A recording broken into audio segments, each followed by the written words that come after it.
selalu bersyukur kepada Tuhan oleh karena kemurahan Engkau terus menolong kami, Engkau terus menuntun kami, Engkau terus memberkati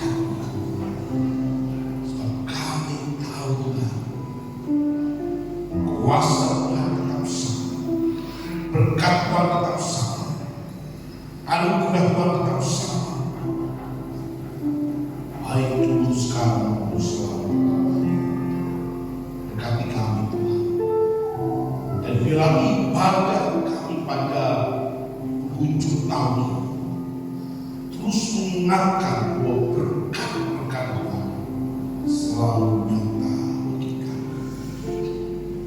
Tuntunan pemeliharaan Tuhan buat kami rasakan dari hati kasih.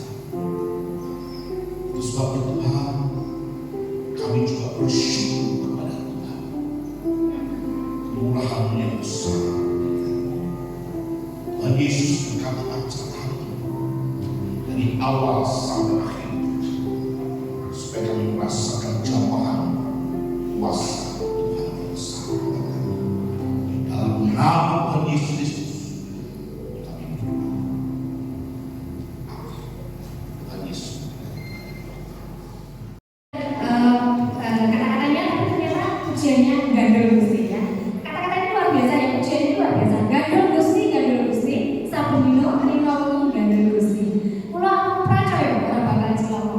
Nanging uripku mulya seneng. Amin. Iya, kata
Sungguh Tuhan kita yang selalu membuka jalan setiap langkah kehidupan kita, dalam perjalanan kehidupan kita, untuk menggapai masa depan yang lebih baik, untuk kehidupan yang lebih baik. Sungguh Tuhan, besar karya-Mu, sungguh ajaib Tuhan. Tiada hentinya Kamu mengagumi karya-Mu yang luar biasa. Kamu selalu bersyukur kepada Tuhan, karena anugerah-Mu selalu bersama.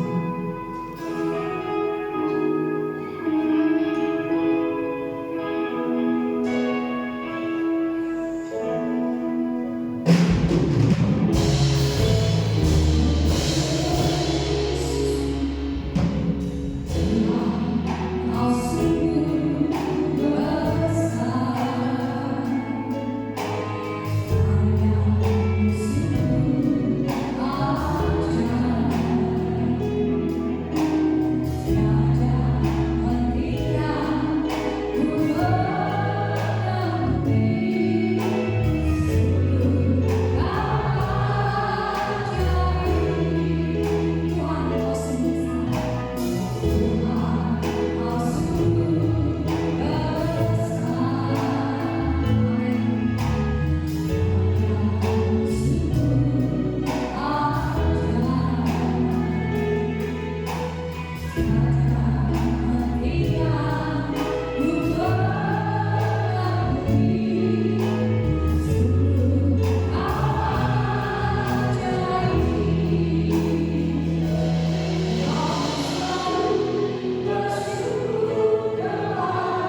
hening sejenak. Jika kita berada dalam firman Tuhan, kita tenang, semua orang tua, anak kecil, tenang dengan firman Tuhan. Saudara yang dikasihi Tuhan, kita bersyukur hari ini bahwa kita kehadirat Tuhan yang luar biasa. Hari ini acaranya sampai jam 12 malam. Ada ibadah, ada parodi, ada juga tadi saya ikut dimisi-misi oleh Pak Dina, ada voucher.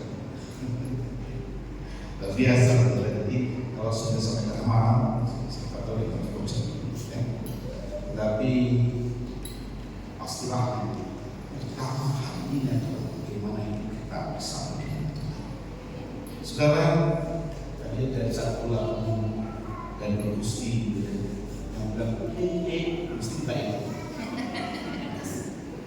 Suaranya pas, tetap saya di sini kalau di sini juga, jadi kalau saya bisa juga. Tapi suatu saat saya ingat saudara, ketika saya itu diberi tugas untuk mengadakan satu seminar bangsaan. Kemudian ketika sudah sampai ke daerah Jepara, tiba-tiba rekan saya Pak Eni dan Pak Andika berkata, Pak Joko saya tidak bisa hadir. Pak saya menyampaikan materi bangsaan. Saya bingung, saya sampaikan. Tapi puji Tuhan saya bisa menyampaikan. Saat saya menyampaikan, semua orang saya sudah maju depan untuk nyanyi bersama. Laki-laki dan Gusti juga kasihnya sekali. Pengalaman yang sangat buat saya, kenapa pertama kali saya menyampaikan. Saudara yang dikasih Tuhan, apapun yang terjadi kita tahu tujuan hidup kita. Saya sebagai hamba Tuhan, perjalanan saya selama lebih kurang saya melayani Tuhan 33 tahun.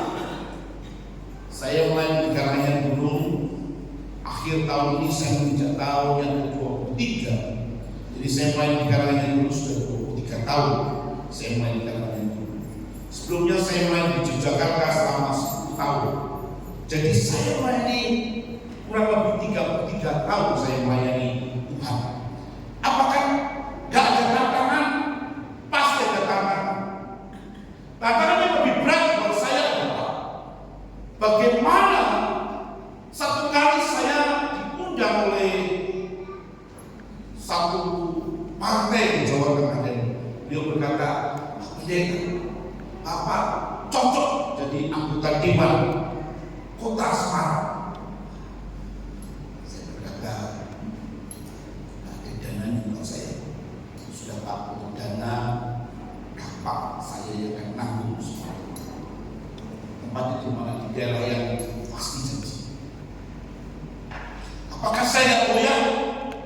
Cara manusia saya goyah. Saya bukan manusia super yang tanpa goyah. Goyah. Ketika di tengah-tengah kegoyahan saya, dalam doa saya, Tuhan menjawab. Tiba-tiba saya sakit, saya gentar, dan itulah jawaban Tuhan. Kembali ke panggilan yang mula, kembali ke panggilan yang semua. Apakah saya pernah juga ditawari yang lain pernah? Saya ditawari untuk mengajar secara full time di sebuah sekolah tinggi Turki. Tantangan. Kalau Bapak mau berarti semua biaya kita. Apakah saya goyah? Saya goyah juga.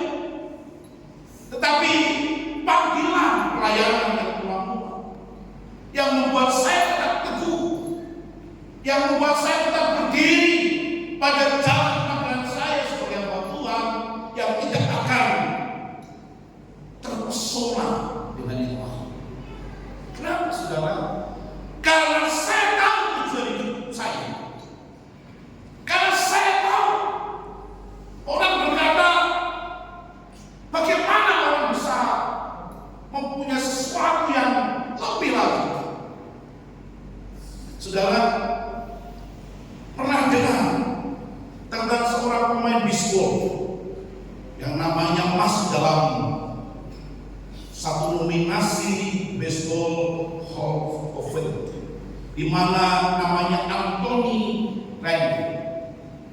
Anthony Rendon itu adalah seorang pemain bisbol yang luar biasa, yang sukses, yang berhasil, yang orang berkata gak ada orang yang sama ketika seperti ini. Tapi saudara dikasih Tuhan, apa yang dikatakan oleh Anthony Rendon?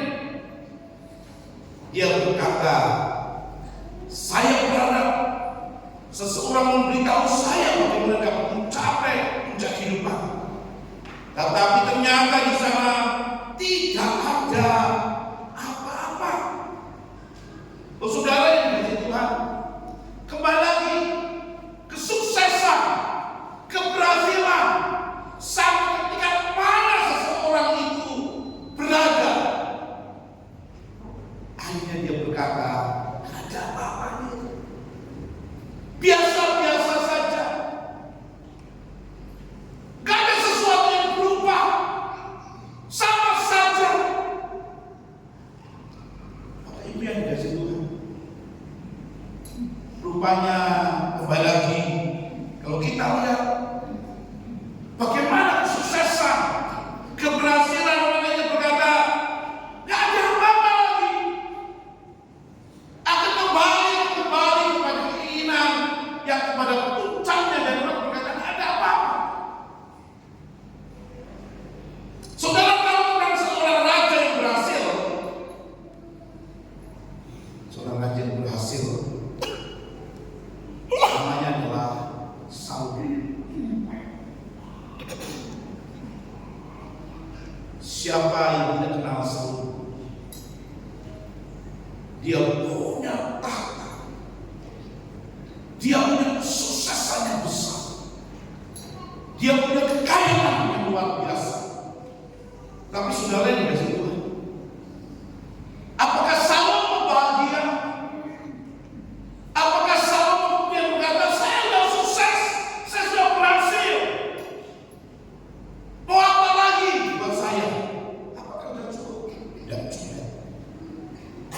Sebab Saul yang berkata, sebab kalau ada orang berlawan dengan hikmah, pengetahuan dan kecakapan, maka dia harus meninggalkan bagiannya kepada orang yang tidak berlawan untuk itu. Ini pun kesia-siaan. Saudara yang dikasih Tuhan, apa yang kita punya, apa yang sudah kita capai, apa yang ada pada kita, akhirnya Salomo berkata, semua sia-sia. Pertanyaan kita hari ini adalah, di ujung tahun 2024, apa yang kita capai hari ini? Apa capaian kita hari ini? Di awal tahun 2024 sampai di akhir tahun 2024, apa yang saudara capai? Apa yang menjadi cita-cita? Apa yang menjadi harapan? Kesuksesan, kekayaan, keberhasilan, bisa melakukan hal ini, hal itu, dan sebagainya. Apakah sudah cukup? Apakah sudah berhasil? Apakah sudah berkata, ini yang aku cari? Atau kita masih berkata, oh, aku mau semuanya. Oh, tahun 2030 saya mungkin bisa mencapai semuanya. Apakah itu bisa? Saudara yang dikasih Tuhan, kalau pemain bisbol tadi, Akhirnya berkata, tidak ada apa-apanya itu di sana. Salomo berkata, sia-sia saja mencarinya. Ini pengalaman orang-orang yang sukses, orang-orang yang berhasil berkata, tidak ada apa-apanya. Lalu kalau gitu, apa yang sesungguhnya kita cari? Apa yang sesungguhnya menjadi target utama kita sebagai orang percaya? Bapak Ibu yang dikasihi Tuhan, mungkin hari-hari ini kita sedang berkata, kalau saya pensiun mau kemana ya? Bapak Ibu, yang lebih ngeri itu kalau pensiun pendeta. Pensiun pendeta mau kemana? Kalau pensiunnya Magiawi masih dapat pensiun. Pensiunnya pendeta mau kemana? Ya. Artinya sudah selesai. Sudah selesai, sudah saya. Terima kasih dan berkati. Pensiunnya dosen semuanya. Tapi saudara, apa itu menakutkan? Bukan menakutkan. Justru panggilan kita sebagai orang percaya, sebagai hamba Tuhan, tetap nyata begitu. Panggilan saya dan saudara sama sebagai orang percaya. Nggak ada bedanya. Kalau sudah tanya pensiunnya Pak Jokowi kemana? Satu kali saya inovasi guru saya di Bongsor. Kata-kata ada. Lalu berkata, kamu pensiun Pak? Dulu masih lama saya. Aku tak kira mau pensiun, mau pulang ke Bongsor ini juga sih. Mau ke sana, mau tutulan nongkrong, ya enak, ya. Tutulan soto, ya soto pencinta soto kan enak juga. Setelah, ada juga teman saya berkata, cukup, Pak jual pulsa berapa? Kalau jual pulsa itu tak nomor itu Pak, itu gak pikun. Oh ya, ada juga yang jual pulsa, cukup yang tak apa namanya angka HP kan kemudian nggak lupa. Apa yang pengen dikasih Tuhan? Apakah itu yang menjadi target kita? Bukan. Bukan itu. Bukan itu yang terakhir. Tetapi target kita adalah bagaimana Tuhan dimuliakan. Buat saya dan saudara, tak usah berpikir bagaimana pensiun. Saya masih senang dengan Pak Yon Setiono, usianya sudah 66 tahun, masih semangat. Walaupun tak kekinian ini, tapi semangat. 66 tahun rasanya masih 55 tahun. 66 tahun, semangat itu luar biasa. Saya ini dengan Pak Alis juga masih semangat Pak Alis. Saya ini dengan Pak Magiawi masih semangat. Artinya saudara, rasanya jangan berpikir yang lain-lain, tapi berpikirlah yang positif bagaimana kita semangat hidup ini. Kalau saya berpikir saya mau pensiun, ya, rambutnya sudah putih, mau pensiun, mungkin naik khotbah, bisa jaketan gitu ya. Kalau tempat saya pulang, ya, itu namanya hidup segan nanti kan mau. Nah, pikirannya pensiun, pikirannya sudah saya nggak bisa apa-apa, saya nggak bisa buat apa-apa dan sebagainya. Artinya apa? Kita punya target yang besar. Apa targetnya? Kita lihat sama-sama Filipi pasal 3:14. Filipi pasal 3:14 dikatakan dan berlari kepada tujuan untuk memperoleh hadiah, yaitu panggilan surgawi dari Allah dalam Kristus Yesus. Saya ulangi baca ini luar biasa. Dan berlari bukan slow but sure. Alon-alon asal takut. Lalu kita mesti punya semangat. Amin. Tahun 2024 sudah berakhir, 2025 masih punya semangat. Ya, jangan udah susah.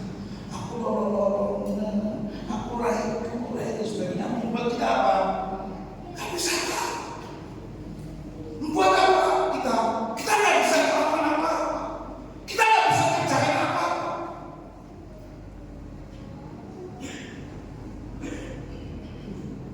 Sebenarnya jemaat saya ini sudah pensiun, sudah meninggal di Jakarta.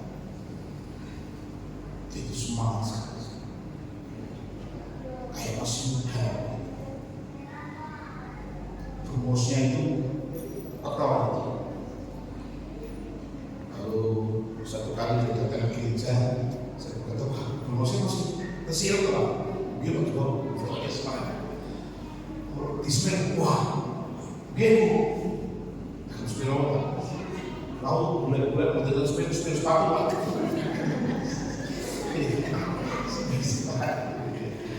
Tapi semangat ya. Dia semangat kuat. Kenapa? Dia berkata, saya pengen terus memberi sesuatu yang baru. Walaupun aku bisa sepeda sepatu. Apa yang kita sama-sama? Jangan lupa gitu ya.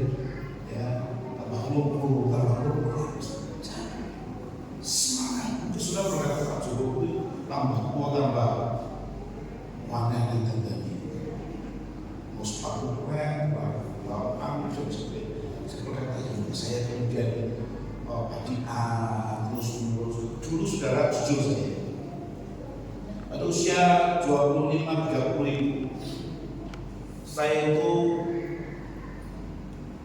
sedang pengen-pengennya di rumah itu aja. Saya pakai batik 25-30 pakai batik. Dan kalau orang panggil saya masuk ke sini, saya pakai mas. Tapi sudah semakin sana, saya itu senang kalau dipanggil mas.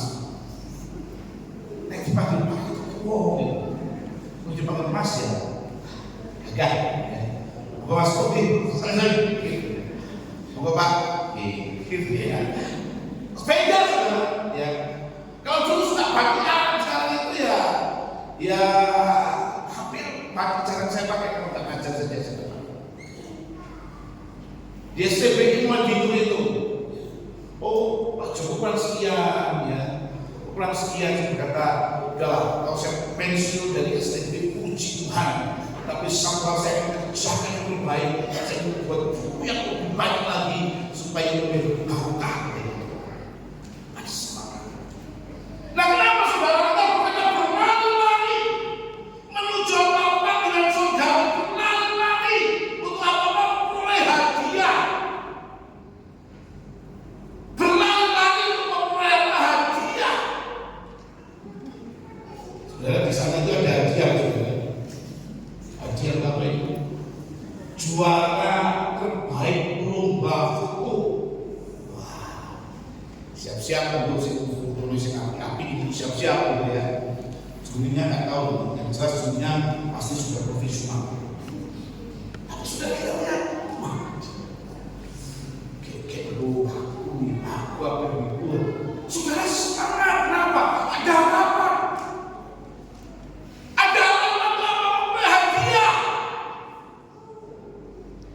Saudara yang kasih Tuhan. Lalu kalau kita berlari-lari menuju panggilan surga, apa hadiah kita? Apa hadiah saya dan saudara? Kita bersama-sama dan berlari pada tujuan. Berlari pada tujuan. Tujuan kita jelas bersama dengan Tuhan Yesus untuk memperoleh hadiah. Hadiahnya apa? Yaitu panggilan surgawi dari Allah dan Kristus Yesus. Hadiahnya itu panggilan surga. Berbeda saudara dalam bahasa Indonesia dan bahasa bahasa Yunani harus berbeda. Dalam bahasa Indonesia panggilan surgawi dari Allah dalam Kristus Yesus. Dalam bahasa asli Yunani ini memakai kata Kleisios to Theo and Christus Yesus. Ya. Kleisios to Theo and Christus Yesus. Artinya apa? Kleisios berasal dari kata klesis, artinya panggilan, dipanggil. Ada satu panggilan, ada satu undangan. Undangan dari siapa? Undangan dari Allah. And Kristus Yesus, dalam Kristus Yesus. Undangan dari Allah, panggilan dari Allah dalam Kristus Yesus. Jadi kalau kita berlari-lari dengan tujuan yang jelas, maka Tuhan memberikan undangan buat saya dan saudara di dalam sama Yesus Kristus supaya apa? Kita diselamatkan dalam Kristus Yesus. Saya dan saudara dipanggil oleh Tuhan untuk apa? Untuk diselamatkan. Saya dan saudara dipanggil oleh Tuhan Yesus Kristus untuk diselamatkan. Apa yang kita cari? Keselamatan daripada Tuhan. Apa yang kita cari? Keselamatan daripada Allah untuk kita. Sehingga kita adalah orang-orang yang diselamatkan. Saya dan saudara adalah orang-orang yang dipanggil untuk diselamatkan. Itu sebabnya saudara, kita sudah mengenali siapa diri kita, memahami bahwa kita ini dipanggil Tuhan, sehingga kita bisa mengenal siapa kita adalah orang-orang yang menjadi pilihan Allah. Saudara dan saya itu berada dalam orang-orang yang dipilih oleh Tuhan. Bapak Ibu yang dikasihi Tuhan, ini bukan main-main. Saya dan saudara ini dipilih oleh Tuhan. Ini menyadarkan diri kita bahwa saya ini dipilih oleh Tuhan, bukan main-main.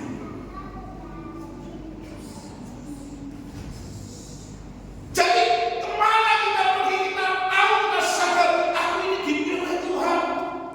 Tuhan sendiri memilih aku. Sekarang tujuan kita adalah untuk Tuhan, karena Tuhan yang memilih kita. Kalau sudah mengenali jati diri kita bisa menemukan tujuan hidup kita, yaitu apa? Yaitu bagaimana kita melayani, bagaimana kita bisa punya hubungan dengan orang lain yang baik. Ini tujuan hidup kita, saudara. Kalau kita sudah dipanggil oleh Allah dalam Kristus Yesus, kita adalah orang-orang yang dipilih oleh Tuhan. Sekarang kita tahu jati diri kita siapa? Orang-orang pilihan Tuhan. Orang-orang pilihan Tuhan. Ini luar biasa. Orang-orang pilihan Tuhan. Bapak Ibu yang dikasihi Tuhan, kalau kita adalah orang-orang pilihan Tuhan, wah itu luar biasa. Kenapa kita ini dipilih Tuhan? Satu kali saya dan saudara diundang di Istana Presiden. Sebelum di Istana Presiden kami diundang di Batin Pres, Timbangan Presiden. Kita diskusi di sana dan sebagainya. Wah, itu sampai di sana orang foto-foto semua. Orang foto-foto semua, kenapa? Karena yang undang luar biasa. Makanya bukan banyak apa, diundang. Foto sana, foto sini, wah, luar biasa. Saudara yang dikasihi Tuhan, ini diundang oleh Presiden untuk yang bermain macam ini, di rumah dipajang. seperti ini. Luar biasa. Tapi sudah biasa Tuhan. Itu berarti kebanggaan seseorang ketika diundang oleh presiden. Kebanggaan seseorang ketika dipanggil oleh presiden. Bayangkan saudara, kalau kita sadar bahwa diri kita ini dipilih dan diundang langsung oleh Tuhan Yesus, Tuhan di atas Tuhan, kuasa yang luar biasa, harusnya kita lebih bangga, harusnya kita lebih bangga lagi. Kenapa? Saya dipilih langsung.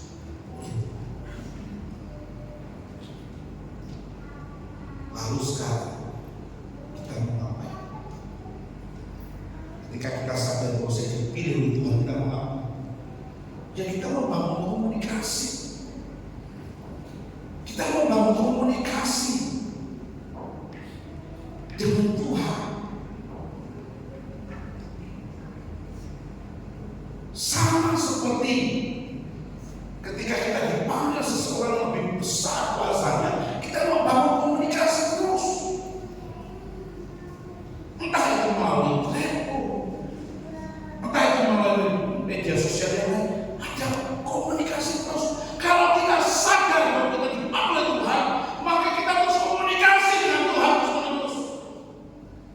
Saya adalah orang yang dipanggil Tuhan. Berarti saya berkomunikasi dengan Tuhan. Tujuan hidup saya itu komunikasi dengan Tuhan. Lalu yang kedua, bagaimana saya bisa menerjemahkan maksud Tuhan kepada sesama saya?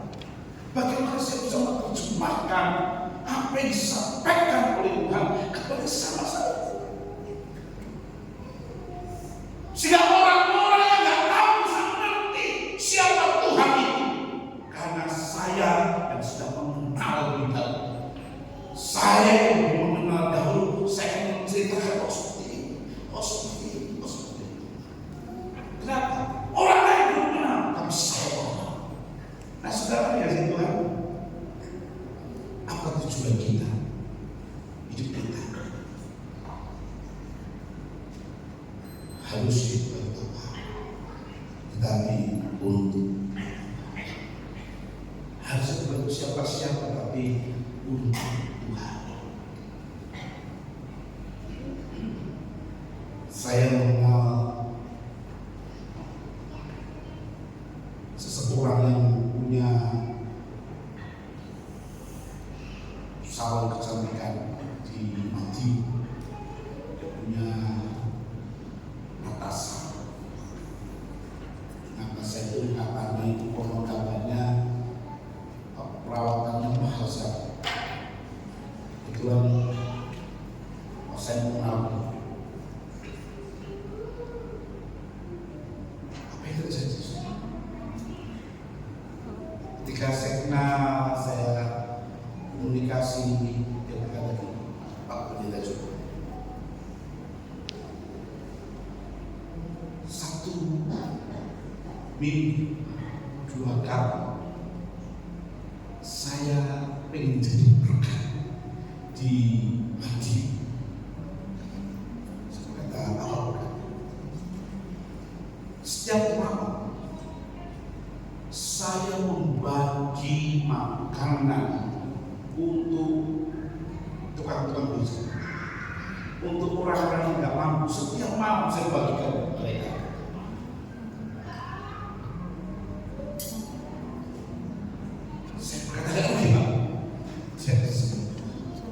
Saya semakin memberi, semakin mendapat. Saya memberi, saya dapat. Saya memberi, saya dapat. Biasa. Yang masih saudaranya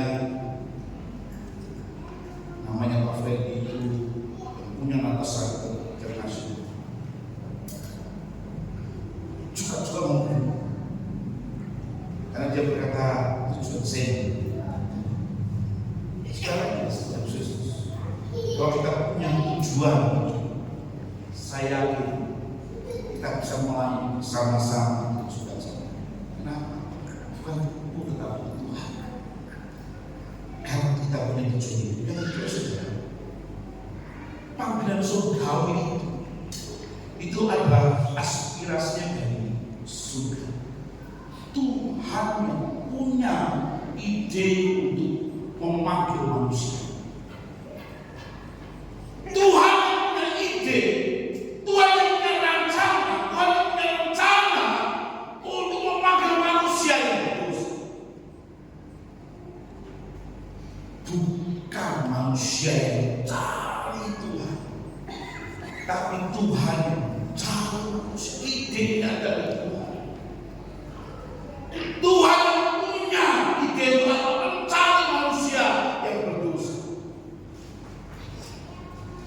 Itulah kalau kita sadar bahwa saya ini diselamatkan bukan karena saya berbuat baik.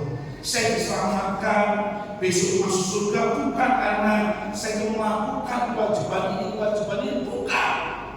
Tapi Tuhan yang mencari saya. Dan apa yang saya lakukan? Kata Paulus, aku harus berlari-lari menuju mobil surgawi. Aku mencapai garis akhir. Sampai mana garis akhir? Sampai Paulus berkata, aku telah mengakhiri pertandingan iman yang baik.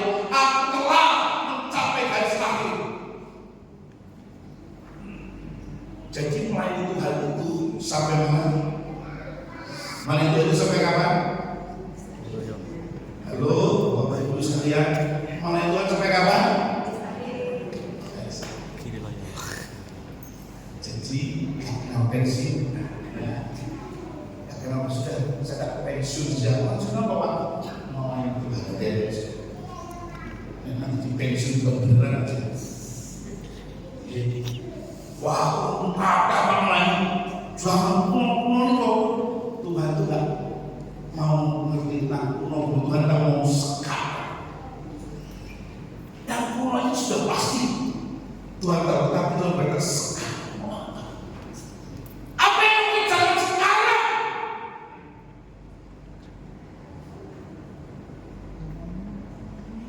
Sampai garis akhir. Jangan berkata, dulu saya pernah ini, dulu saya pernah itu, dulu. Tuhan tahu dulu itu. Tapi Tuhan ini, Tuhan ingin hati melayani. Sampai kapan? Aku mengakhiri pertandingan iman yang baik. Aku mencapai garis akhir.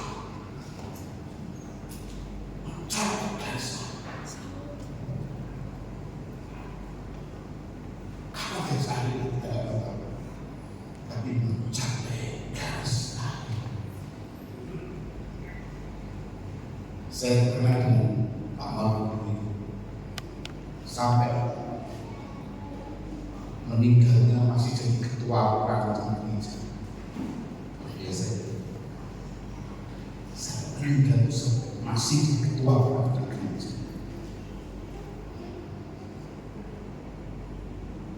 Sampai sekarang.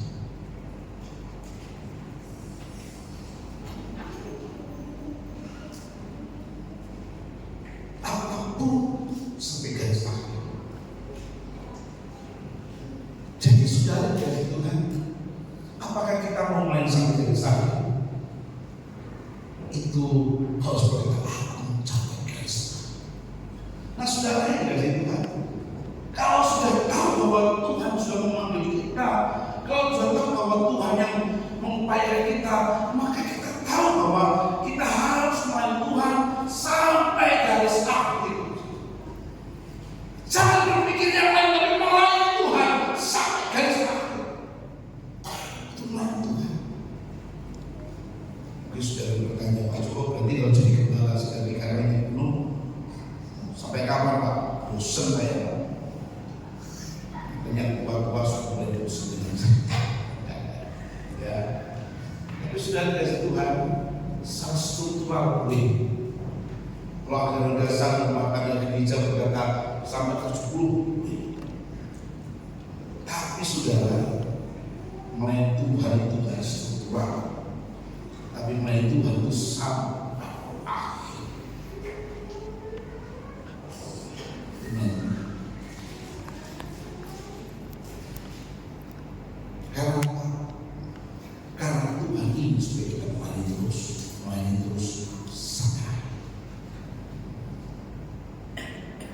ketika ingin berdoa, Bapak saya sudah tidak kuat nyanyi, saya sudah keliru nyanyinya.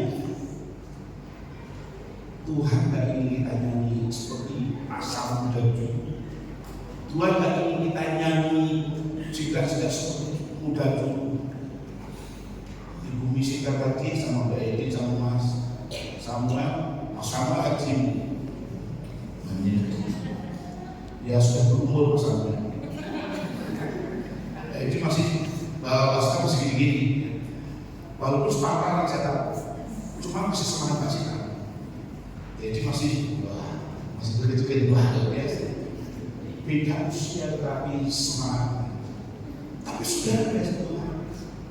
Sampai kapan sampai? Tapi saya yakin 25 tahun lagi sudah beda. Suaranya sudah beda pasti.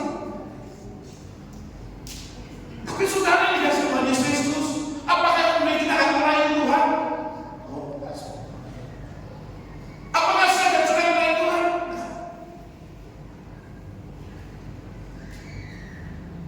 Melayani Tuhan itu harus tampil di depan nyanyi. Benar? Melayani Tuhan itu melayani Tuhan itu bisa jalan. Melayani Tuhan itu bagi macam cara. Gak usah dipaksakan. Gak usah dipaksakan. Saya kemarin berbangga juga ini. Itu ibu-ibu nyanyi kayak nari gitu. Saya lihat yang muda semangat juga. Tidak kalah juga. Ada seorang yang sepuh, berarti nari juga. Luar biasa. Saya bilang Pak, tua masih bisa juga. Saya luar biasa. Saudara biasa Tuhan. Kita memang beda nanti. Fisik mungkin sudah berbeda, tapi semangat kita masih sama. Amin. Bisa jadi pendoa. Saudara bisa tersenyum di sana. Saudara bisa memberi semangat. Tidak harus sampai, tapi bisa memberi semangat. Juga ini saya bilang sama Agri, Mbak, jenengan isu begitu dan ngantek, begitu juga saya serahkan Pak. Saya tidak lagi ke sini. Lupa Bapak sudah, boleh begitu jangan ngantek, besoknya serahkan semua. Apakah saya tidak kuat? Masalah. Apakah saya kemudian berbeda? Tidak bersama. Tapi saya tahu kepada saja. Saya tahu kepada saja. Tapi saya melayani Tuhan terus. Gak ada beda. Gak ada beda. Sampai sama. Kita bisa melayani Tuhan modal apa saja. Yang semua tahun 2025 gereja masih membutuhkan pendoa. Gereja masih membutuhkan pendoa dalam gereja. Yang semua silakan datang di gereja. Jangan malu-malu, silakan datang di gereja. Saya masih ingat itu. Bagaimana kita berdoa bersama-sama. Ada sepupu bisa berdoa, semangat berdoa. Udarmo itu ketika doa pagi ada satu pujian yang sangat membuat percaya dan pastinya selalu pagi Bapak pasang gitu ya. Itu membuat saya. Apakah ada yang lain kita datang kepada Tuhan seperti Buddha dan Buddha Swati yang datang kepada Tuhan, semangatnya seperti itu.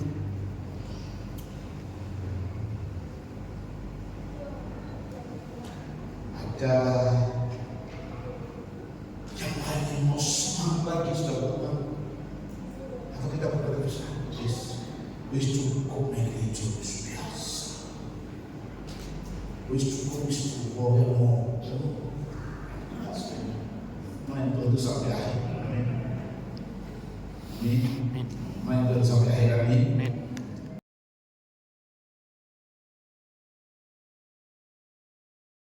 Pasti tahu di mana dia, karena dia sudah dituduh pembangkang terhadap pemerintah.